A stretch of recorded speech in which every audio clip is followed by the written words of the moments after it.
إن الحمد لله نحمده ونستعينه ونستهديه ونستغفره ونعوذ بالله من شرور أنفسنا ومن سيئات أعمالنا. من يهده الله فلا مضل له ومن يضلل فلا هادي له، وأشهد أن لا إله إلا الله وحده لا شريك له، وأشهد أن محمدا عبده ورسوله صلى الله عليه وعلى آله وأصحابه وسلم تسليما كثيرا. أما بعد. Shanqiti rahimahullah, and Shanqiti, this is the older Shanqiti, the author of Adwa al-Bayan, because there's many Shanqitis out there and many ulama of them.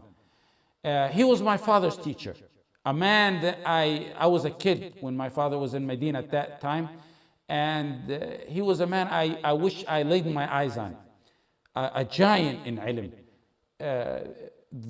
There's hundreds of ulama that are attributed to Shanqiti, but if you say Ash-Shanqiti, among the learned people of knowledge today, it refers to this man, Ash-Shanqiti. Just like you say Al-Kitab means book, but if you say Al-Kitab, it automatically to us Muslims it means Al-Quran. And like when you say Ash-Shanqiti, it means this Shanqiti, among the learned, knowledgeable people. My father used to have recorded the tafsir of him that were approximately 50 years old, that he kept close to him under his bed until they were confiscated approximately 12 years ago by the FBI, where I remember I used to listen to some of them where they were tafsir of Surah At-Tawbah. Among these giants, students are Ibn Baz, Ibn Uthaymeen, Abdurrahman al-Barraq is a student, Ahmud al-Uqla is one of his students.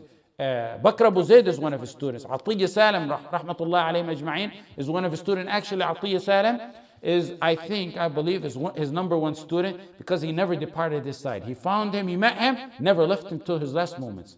And he was my teacher and my father's teacher, Atiyya Salam. Shanqiti wrote 3 tafsirs of the Quran. The final one, and the most thorough one, was an amazing tafsir where he did tafsir of the Quran by the Quran. He wrote it in 7 volumes. And when he got to Surah Al-Mujadala, verse number 22, rahmatullah alayhi, he died. His student, Atiyya Salam, who was my father's teacher and my teacher, someone I was very close to, he finished the Quran. He finished the tafsir. And then they sent it out to print it, and it's now called Adwa al-Bayan. My father informed me one time that they asked the Shanqiti, rahmatullah alayhi, why is it you put so much emphasis on tafsir? He gave a great portion of his life to tafsir, even though he was a great knowledgeable person in usul. He was very knowledgeable in fiqh. He was very knowledgeable in aqeedah, and he has booklets on that. He was a master in many of the Islamic sciences, even in Arabic language and grammar.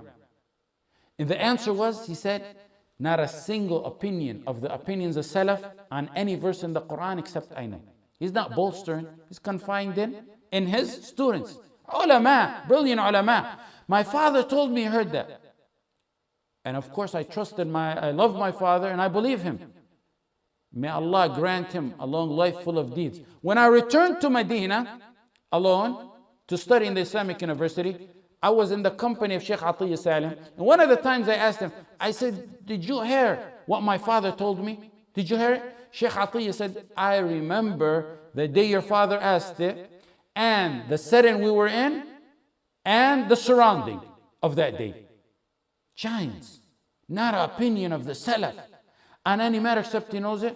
Now we have little cads and rascals running around portraying themselves to be imams of mufassirin, selling the verses of Allah and the hadith for a little price to please the enemies of Allah and the enemies of mankind. A brother came to me a few days ago, and he said, he was truthful, and I gotta respect his truthfulness. He said, will you write me a tazkiyah so I can get in a certain place to learn? I asked him some questions because I didn't know him, and I asked, what was your purpose to learn? Why you want to go learn? He was very frank and honest. He said he wants to learn basically to bank off of it. He said he knows so-and-so who just knows Arabic. He has an institute and he charges on each head per year so-and-so. And if you want to learn tafsir from him, you got to learn. And names he named, I don't even know. You've got to learn tafsir from him, you got to pay to learn. And he wants to do the same. He wants to bank off of it.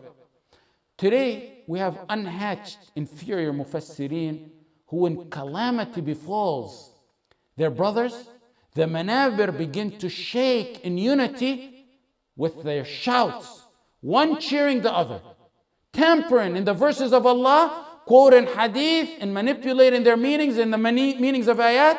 Then when a historic genocide of 2,500 to 3,000 of our honored, beloved brothers in Bangladesh, suddenly the pulpits are silenced. They're the hermaphrodites. I said it before, and I say it again. These are the hermaphrodites. These are the hermaphrodites of the Ummah, because if you know the definition of a hermaphrodite, he's the one with a reproductive organ of both sexes. And also, it's one who possesses disparate and contradictory qualities in the way they think or they talk or speak. One way of thinking when there's lots of Muslim lives, and one way of thinking when there's lots of non-Muslim lives.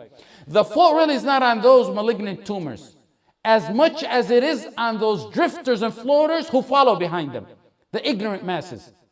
You find someone who has no idea about jewelry, but he won't trust his necklace or his waist necklace or his ring at a jeweler for half an hour to fix it until he makes sure this is a trustworthy, honest jeweler who knows what he's doing. For 5 minutes, he can't trust someone with a necklace.